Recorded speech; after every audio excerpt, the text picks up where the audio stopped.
Bienvenue dans les podcasts de l'Oasis à Morges.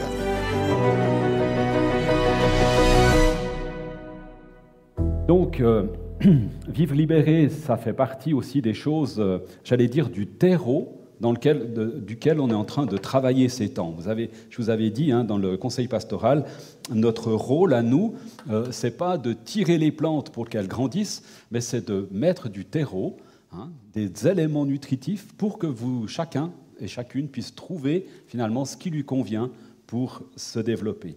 Et je crois que vivre libéré est un des moyens que Dieu nous offre pour développer notre vie et notre relation avec lui. Ce matin, je vais vous parler non pas de vivre libéré, mais je vais vous parler du jeûne. Pas des jeunes qui sont là, merci d'être là, mais du jeûne, voilà. Jeûner pour se rassasier de Dieu. Ça, c'est le titre que j'ai plus ou moins choisi pour ce matin. Et je voulais savoir d'abord, qui est-ce qui a déjà expérimenté le jeûne ? Oh, on me dit, magnifique, on a plein d'expériences à partager comme ça va être magnifique. Alors c'est vrai que ce n'est pas tellement une tradition ou une habitude à l'Oasis que de prendre des temps de jeûne. Je me suis inspiré pour ce partage d'un livre qui s'appelle justement « Jeûner », voilà, de John Piper. Peut-être ça vous dit quelque chose, peut-être quelqu'un l'a lu. C'est vrai que quand je l'ai lu, moi, il m'a un peu agacé en fait. Il m'a un peu agacé parce qu'il dit tellement de choses qui ont fait un petit peu de résistance en moi que, voilà, je me suis dit, moi j'ai persévéré, je suis allé au bout, et franchement, il y a vraiment des excellentes choses dans ce bouquin. Alors, je pourrais vous en lire plein d'extraits, mais je crois que ce n'est pas le moment de ça. Il est dans la bibliothèque, là, je crois, ou en tout cas, il y était. J'en ai un exemplaire, il y en a plein d'autres, si jamais, vous en trouvez aussi à la librairie, là-bas. Magnifique. Moi, ce que j'aimerais lire avec vous ce matin, c'est un texte qui se trouve dans les Corinthiens, 1 Corinthiens 6, les versets 12 à 17, qui ne parlent pas vraiment du jeûne, mais vous allez voir qu'il y a quand même des petits liens qu'on peut faire, on va le lire ensemble. Vous allez jusqu'à dire « tout m'est permis ». Oui, cependant, tout ne vous est pas utile. Je pourrais dire « tout m'est permis », mais je ne me laisserai asservir par quoi que ce soit. Vous dites aussi « les aliments sont pour le ventre et le ventre pour les aliments ». Oui, cependant, Dieu détruira les uns comme les autres. Mais le corps humain, lui, n'est pas fait pour la débauche. Il est pour le Seigneur, et le Seigneur est pour le corps. Dieu a ressuscité le Seigneur, et il nous ressuscitera aussi par sa puissance. Vous savez que vos corps sont des parties du corps du Christ. Vais-je donc prendre une partie du corps de Christ pour en faire une partie du corps d'une prostituée ? Certainement pas. Ou bien ne savez-vous pas que celui qui s'unit à une prostituée devient avec elle un seul corps ? Il est écrit, en effet, les deux deviendront une seule chair. Mais celui qui s'unit au Seigneur devient spirituellement uni avec lui. Fuyez la débauche. Tout autre péché commis par l'être humain reste extérieur à son corps, mais celui qui se livre à la débauche pêche contre son propre corps.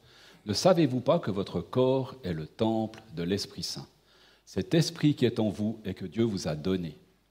Vous ne vous appartenez pas. Dieu vous a acquis. Il a payé le prix pour cela. Mettez donc votre corps au service de la gloire de Dieu. Chaud, hein ? Moi, si je devais dire une seule chose sur le jeûne ce matin, une seule chose à retenir peut-être, c'est que le jeûne, ça libère de l'espace pour vivre une relation avec notre Père, pour être plus proche de lui, pour prendre du temps avec lui. Et je dirais peut-être que la seule chose qu'on peut retenir, s'il y avait une chose à retenir ce matin, ce serait ça.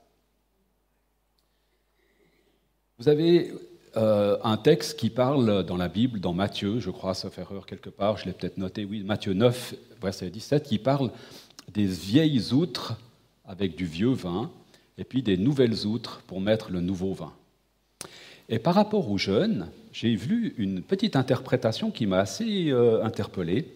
Il disait, les vieilles outres, en fait, c'est un peu comme l'Ancien Testament. Et dans l'Ancien Testament, le jeûne, c'était surtout des temps de lamentation, beaucoup de jeûnes et de prières par rapport à des choses très difficiles qu'ils vivaient, par rapport à un manque de relation avec Dieu, manque de présence de Dieu, manque d'action de Dieu dans ce qu'ils vivaient, en fait. Et donc, il y avait des temps de jeûne et de prière dans ce sens-là. Et puis, dans le Nouveau Testament, on voit plutôt que le jeûne est orienté sur la réjouissance.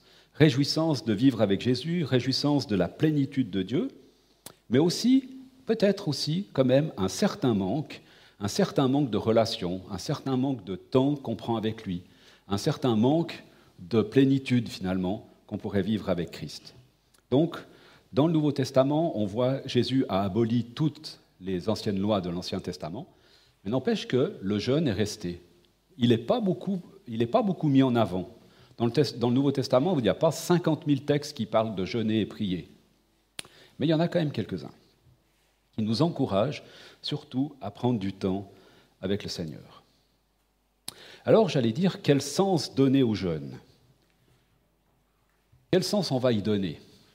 L'impératif, c'est plutôt la prière. Ce n'est pas le jeûne en soi, mais c'est plutôt, comme je disais avant, d'ouvrir de l'espace pour la prière. Donc je crois que l'impératif que Jésus nous donne, c'est de prier, c'est de prendre du temps de relation avec lui, avec le Père. Ça va, ça ? Ça vous va ? La deuxième chose, c'est ce que je viens de dire, Jésus a aboli les rituels de l'Ancien Testament. Il y a dans Matthieu 6 un texte qui parle de jeûne personnel. Matthieu 6, 16, il parle d'un jeûne personnel, individuel, si je veux dire comme ça. Et puis, il y a de jeûnes communautaires qu'on trouve dans les actes. Acte 13, acte 14, vous pourrez lire ça, où c'est la communauté qui prend du temps pour jeûner. Toujours dans Matthieu, Jésus il déclare « Je désire la bonté et non les sacrifices ».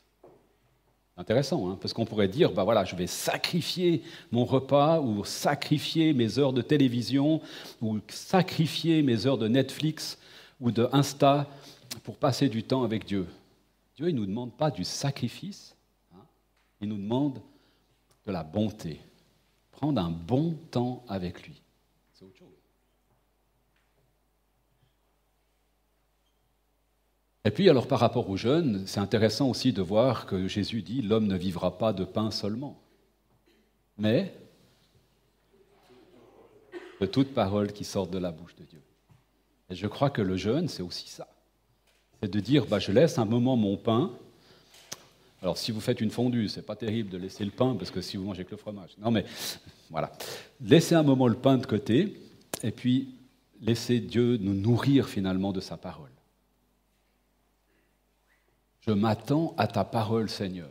Je crois que c'est l'attitude de cœur qui devrait habiter ou qui pourrait habiter notre pensée, notre cœur, notre être tout entier dans un temps qu'on veut lui consacrer par le jeûne.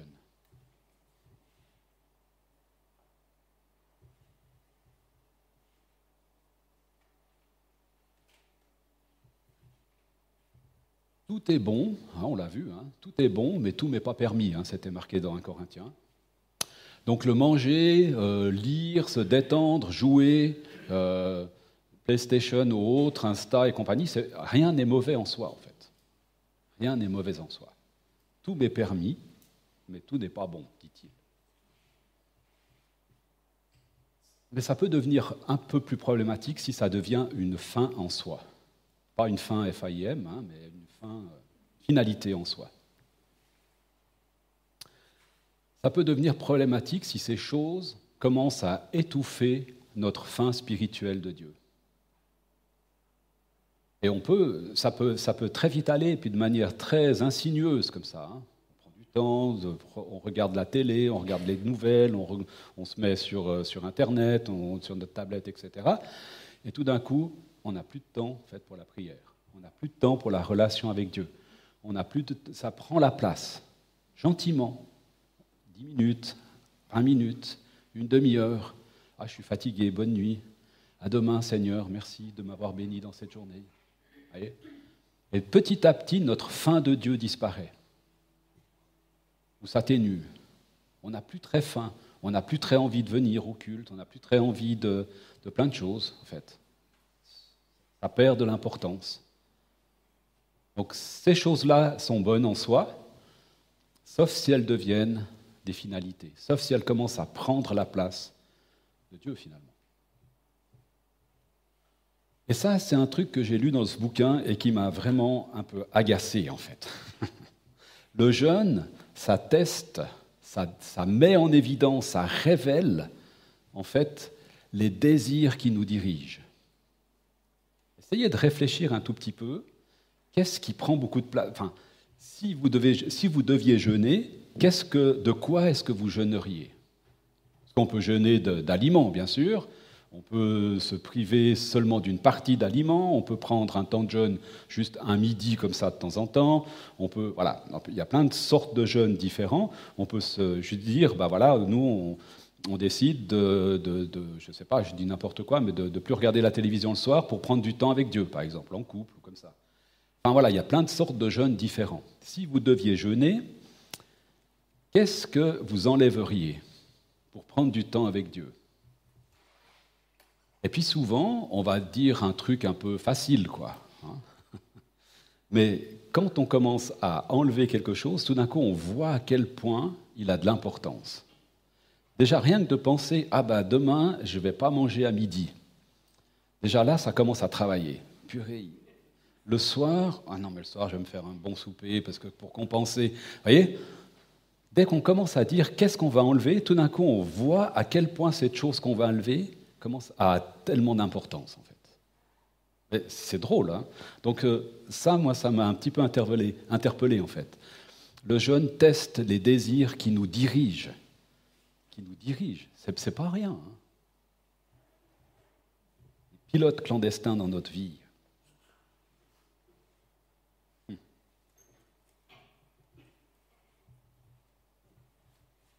Tout est permis, mais je ne me laisserai pas asservir par quoi que ce soit. Est-ce qu'il y a des choses qui nous asservissent dans notre vie? Est-ce que la nourriture... Si vous regardez les réseaux sociaux, c'est assez intéressant. J'ai lu un article l'autre jour dans le 24 heures, il parlait de ça. Il parlait du nombre de photos ou de posts, etc., sur les réseaux sociaux d'une manière générale, qui montrent la nourriture. Vous pouvez regarder, hein, c'est plus que 80%. 80% de steaks frites et de salades et de machins qui sont postés sur Internet. À quel point la nourriture saine et bonne prend beaucoup, beaucoup de place, en fait. Et quand on parle de dire on va jeûner de nourriture, je pense que là, au fond, ça suscite quelque chose. Hein. Ça suscite quelque chose. Je ne me laisserai pas asservir par quoi que ce soit. Alors, bien sûr, on a besoin de manger. Hein, on est bien clair là-dessus. On ne peut pas se priver de nourriture sur des longues périodes. On est bien d'accord, et ce n'est pas l'idée. Hein. Mais ne pas se laisser asservir par quoi que ce soit. Est-ce que je suis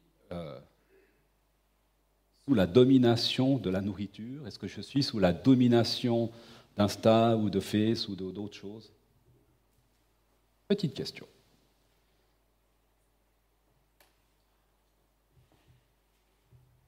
J'ai quand même mis quelques dangers. Alors, ce n'est pas le verglas, mais quand même, il faut rappeler des choses. Dieu ne me doit rien. Et j'ai mis point à la fin. Dieu ne me doit rien. Et ce n'est pas parce que je vais prendre 40 jours de jeûne, je ne pense pas ce que je vais faire d'ailleurs, que Dieu va me devoir quelque chose après. Vous voyez ? Ce n'est pas de la négoce avec Dieu, ce n'est pas du marchandage. Ce n'est pas de dire « Ah, écoute, Seigneur, demain je ne mange pas, mais par contre j'aimerais bien que... » Vous voyez ? Ce n'est pas de la négociation avec Dieu. C'est juste laisser Dieu nous parler. Ouvrir de l'espace pour le laisser nous parler. Ce n'est pas un moyen de faire pression, ce n'est pas un moyen de faire à Dieu ce que je voudrais qu'il fasse. Ce n'est pas un moyen de pression spirituelle sur Dieu. Le danger de la nourriture, c'est intéressant, je trouve ça, c'est aussi dans ce bouquin que j'ai lu, c'est qu'on adore plus le cadeau que celui qui nous fait le cadeau. On met plus d'importance sur ce que Dieu nous donne que sur Dieu lui-même. On met l'accent sur la bénédiction plus que sur celui qui nous bénit. Vous voyez ? Et insinueusement, ça prend plus la place. Et la nourriture ou l'autre bénédiction que Dieu nous fait, ça va prendre plus de place, ça va commencer même à étouffer notre relation avec Dieu. Si on mange trop, on peut s'étouffer, effectivement. Mais le danger du jeûne, c'est glorifier notre force et notre détermination. Tu vois, Seigneur, j'ai quand même pris 3 jours et 3 repas de suite où j'ai pris du temps pour toi quand même. Hein. C'était quand même bon quand même. Hein. Non. Le danger du jeûne, c'est glorifier notre force et notre détermination. Donc le cadeau devient plus important et nous, on se met en avant en se disant, quand même, j'ai réussi à jeûner pendant plusieurs jours. Alors, l'objectif du jeûne, ce n'est pas une nouvelle règle. Jésus est venu pour abolir justement toutes les règles et toutes les lois, etc. Donc on ne va pas s'en mettre une nouvelle sur le dos. Hein ?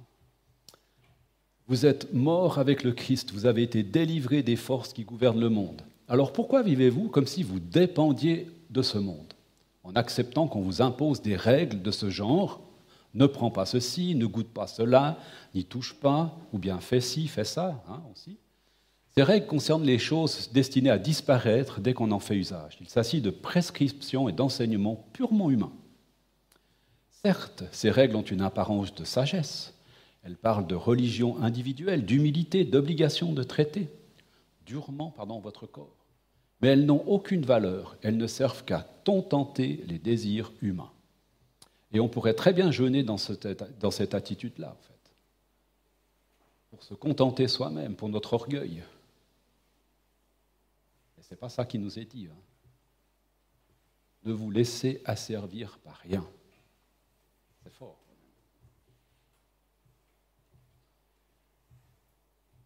Alors,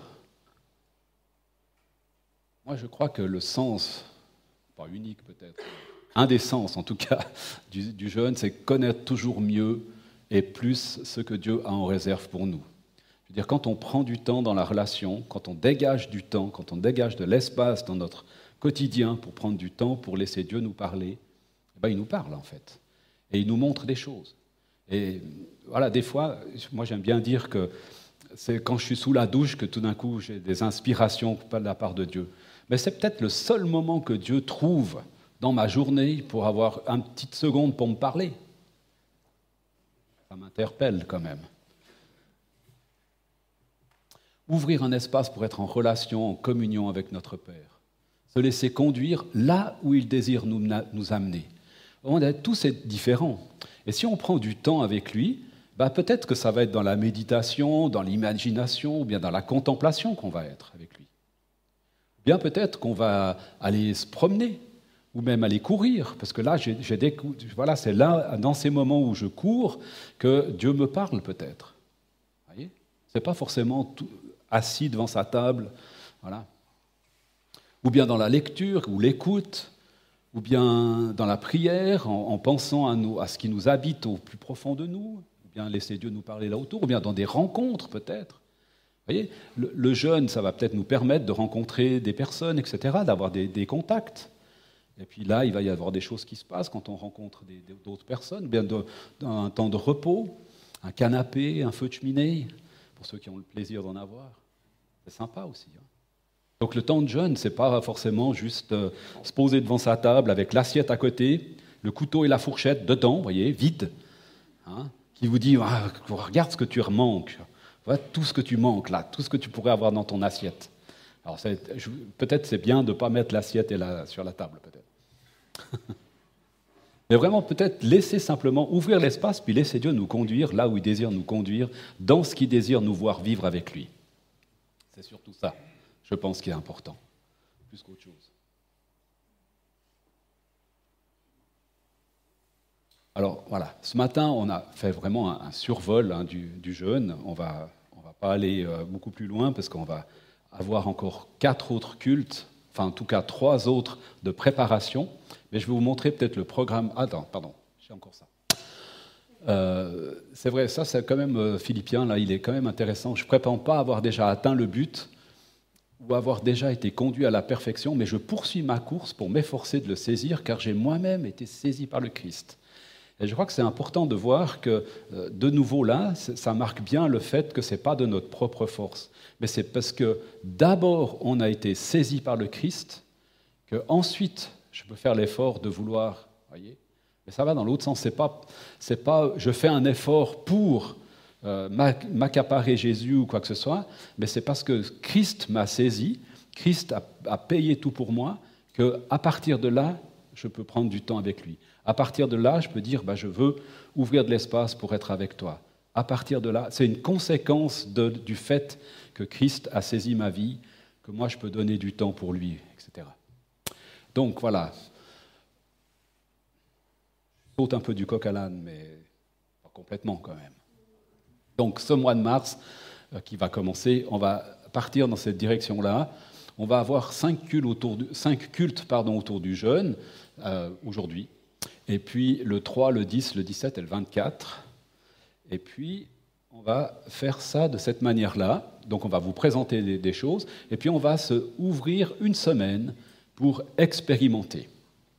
Une semaine du 18 au 22 mars où on va dire, voilà, dans cette semaine-là, si vous le désirez, on va ouvrir des espaces 3 fois par jour, un peu par Zoom le matin, un peu en présentiel à midi, en présentiel aussi le soir. On va s'ouvrir des espaces pour prendre du temps en communauté, pour jeûner ou pas, selon votre désir, de prendre du temps ensemble. Parce que ce n'est pas parce que je ne jeûne pas que je ne peux pas venir aux rencontres du soir, par exemple. Voyez ? Et puis, comme je le disais avant, ce n'est pas forcément le jeûne de nourriture. Ça peut être autre chose. Peut-être que Dieu vous mettra à cœur. Donc on a quelques semaines maintenant pour aussi laisser Dieu nous parler là autour sur dans quelle direction il voudrait nous conduire par rapport à ce jeûne. Qu'est-ce qui a vraiment beaucoup d'importance pour moi, qui étouffe peut-être ma relation avec Dieu, et que Dieu voudrait voir diminuer un petit peu dans ma vie pour lui laisser plus de place. Donc on va avoir du temps comme ça pour laisser Dieu nous parler là autour, pour que cette semaine du 18 au 22, ça soit un temps profitable. Peut-être seulement un matin, peut-être 2 matins, peut-être un midi, peut-être. Voilà, à vous de voir, de vous laisser conduire là-dedans. Donc une semaine pour expérimenter. Et puis on aura une soirée breakfast, donc on va, ça dit bien ce que ça veut dire, un déjeuner, le vendredi 22, Thibaut il va nous organiser quelque chose pour finir le jeûne en reprenant gentiment une petite soupe, on verra ce qu'il va nous préparer. Et puis le dimanche, donc ça veut dire le 24 mars, on aura un culte de témoignage pour ceux qui auront vécu un temps de jeûne et qui auront envie de témoigner éventuellement de quelque chose qu'ils auront vécu de spécial dans cette semaine. Ça sera notre vécu du mois de mars. Et puis, à chaque début de culte, comme aujourd'hui, on va passer un petit témoignage de Vivre libéré, ce qui s'est vécu l'année passée, avec à chaque fois d'autres personnes qui ont donné leur témoignage à ce moment-là, pour nous encourager aussi à participer en fait à la prochaine édition de Vivre libéré. Et je voudrais conclure avec ceci, en fait. À Dieu seul la gloire.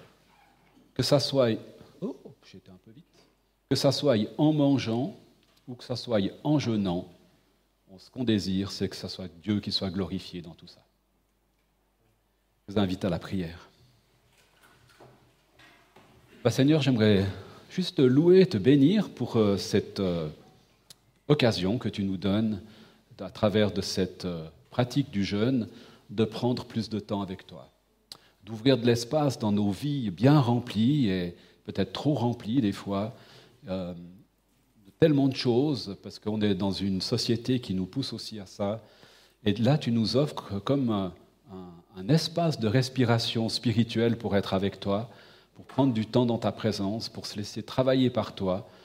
Et peut-être que tu veux, dans ces prochains jours, dans ces prochaines semaines aussi, nous révéler, nous montrer, nous conduire dans ce qui serait bon pour nous, de laisser un peu de côté, pour te laisser plus de place. Et c'est ce que je te demande pour moi, mais pour chacun et chacune d'entre nous aussi, qui est là ce matin, ou qui n'est pas là, ou qui nous écoute sur Internet, d'avoir comme les choses qui qui étouffe un peu notre vie avec toi, qui soit révélé par toi, et puis que ce soit sur ces endroits-là qu'on se laisse travailler par toi.